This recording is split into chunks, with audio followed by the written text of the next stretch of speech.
So today we'll be taking a look at the story involving Drew McIntyre and the police. A story with Demi Lovato hitting Seth Rollins and Roman Reigns. Don't forget to check out the WWCC Short Second channel, link is below.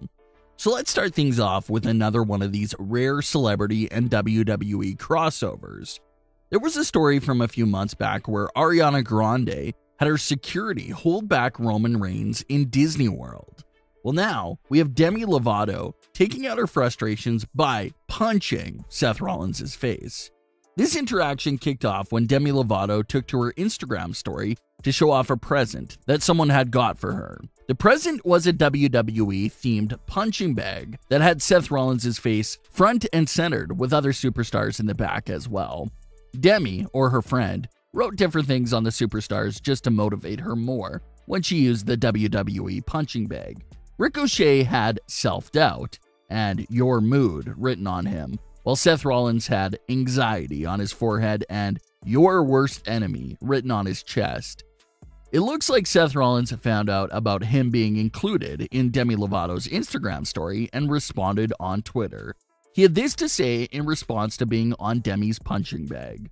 Training with the Smackdown Drip King? See? Demi Lovato gets it. Hashtag embrace the vision. When fans pointed out that Demi had Seth labeled as her worst enemy, he also reacted to that and explained. He said, your worst enemy, loosely translates into BFF. Hashtag the more you know. So it's not every day that you see Demi Lovato and Seth Rollins in the same headline together, but that was the reason why. Why did the police surround Drew McIntyre? Well, according to Drew McIntyre himself, this all went down last spring during the early weeks of lockdown. Wrestlemania 36 was of course supposed to take place in Raymond James Stadium, and Drew McIntyre was ready to main event that show in front of the sold-out crowd in Tampa Bay. Obviously, those plans were forced to change in the middle of March. But according to a story from Drew's new book, A Chosen Destiny, Drew reveals that he still wanted to go by the stadium just to think about what could have been. Drew explains how they couldn't get close to the stadium because it was blocked off and turned into a testing site. So they went into a multi-level parking lot and went to the top level to get a good view of the stadium. Drew was there just enjoying the view, just thinking about everything that has happened, and that's when the police cars started flooding in and surrounding him. Drew described it as a scene from a movie, with the way they all came in, but thankfully Drew wasn't arrested and was free to go without any issue. So it was just a scary and bizarre situation given all the elements around everything. It was during the first few lockdown weeks where no one was outside. Everything was deserted and quiet, so someone probably saw a car heading up to the top of the parking lot, and that's when the police were called in. So truly just a crazy situation that Drew didn't share until now. Roman Reigns and Daniel Bryan main evented SmackDown this week with an amazing match that really felt pay-per-view worthy.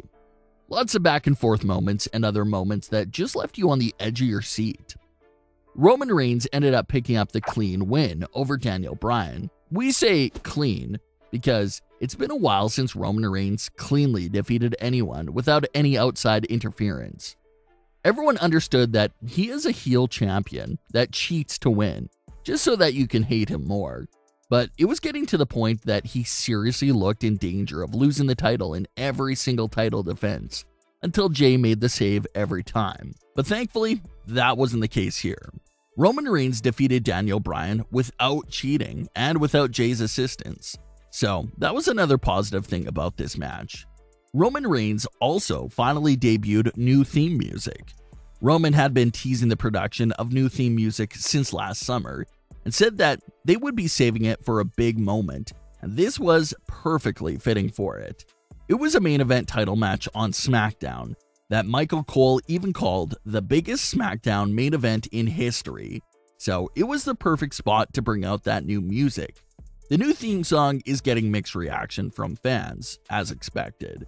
Roman Reigns has been coming out to versions of the Shield's music for nearly a decade now, so it's gonna feel weird for a bit and take some time to get used to his new music, but maybe it will grow on everyone over time. But let's talk about the outcome of the match. Daniel Bryan lost the match, meaning that his SmackDown career is over. A lot of fans were asking many questions on if Daniel Bryan was done with WWE or just SmackDown. It's still a bit unclear, but WWE and the commentators stressed that it was only his SmackDown career that was over, basically sounding like Daniel Bryan would technically have no issue appearing on Raw, NXT, or any other WWE brand. There's been a lot of rumors and buzz lately that Daniel Bryan would love to go to NXT, because there's so many possibilities and fresh matchups for him over there.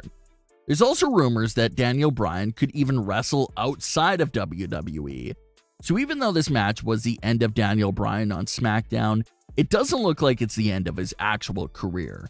Daniel Bryan has been teasing retirement for a while now, but it looks like he'll be putting those last few years of his career to good use with whatever his next move is. Could it be Raw, NXT, or somewhere outside of WWE? That's what we'll have to wait on. As far as Roman Reigns goes, it looks like we got a massive hint on his storyline direction during the closing moments of SmackDown. Cesaro came out to save Daniel Bryan, but was eventually outnumbered by Roman and Jay, and was forced to watch as Roman hit Daniel Bryan with the chair.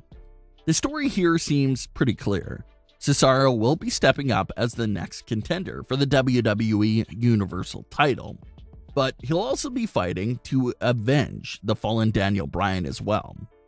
So that's great. Tons of great backstory there, tons of extra purpose and meaning behind that match. Cesaro is fighting Roman Reigns for the title, but he's also fighting for his friend Daniel Bryan as well. So the potential for a great story and great match is most definitely there. We'll just have to wait and see what happens with it. With the next event being titled WrestleMania Backlash, everyone sort of expected either Daniel Bryan or Edge to get another chance at Backlash. Daniel Bryan technically got another chance from the SmackDown match, but Edge's status still remains in limbo. Is he sort of quietly gone until a bigger event like SummerSlam, or will he pop up in the next few weeks here to harass Roman Reigns again? Edge still has a good case for Roman Reigns. Daniel Bryan has been given multiple singles matches against Roman Reigns for the title, and Edge hasn't got a single one, so that right there is a good case for Edge to make, that he just wants to get the one-on-one match for the title that he never got. But you also have Cesaro, who seems to be ready for the title feud as well. Nothing is confirmed yet for Roman Reigns at WrestleMania Backlash, but we should start seeing some big hints coming soon. Will it be Cesaro or will it be Edge? Telling by how they've been planting the seeds for Roman Reigns versus Cesaro ever since SmackDown after WrestleMania, it does look like we'll have a higher chance of seeing Cesaro versus Roman Reigns as the next matchup for the WWE Universal title. But what opponent would you like to see Roman Reigns face next? And what are your thoughts on today's other stories as well? Leave your comments below. Don't forget to subscribe with all notifications on, and leave a like if you enjoyed. Thanks for watching, guys.